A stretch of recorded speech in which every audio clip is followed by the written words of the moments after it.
Afternoon and welcome to 11 Alive News at 4. I'm Jonathan Martin. And I'm Faith Jesse. Well, the retired doctor charged with firing multiple shots during a standoff at the Four Seasons in Midtown last month was just granted bond by a Fulton County judge. That's right. The lawyer representing 70-year-old Dr. Jay Berger argued his client was having a mental health episode during the incident and poses no threat to the community.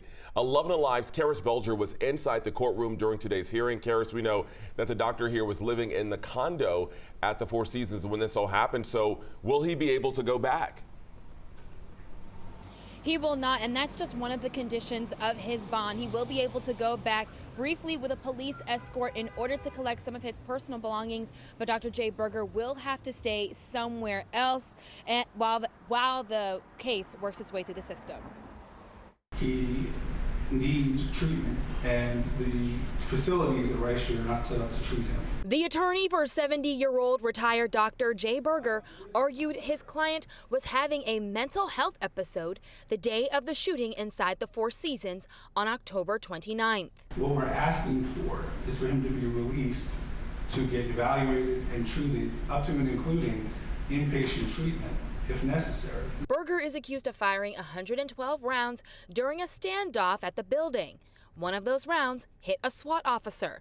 Prosecutors argued Berger should stay behind bars. He shouldn't be out on the street. He shouldn't be in that apartment. He should be under strict supervision someplace. Bond was set at $101,000, and Berger will have to adhere to several conditions.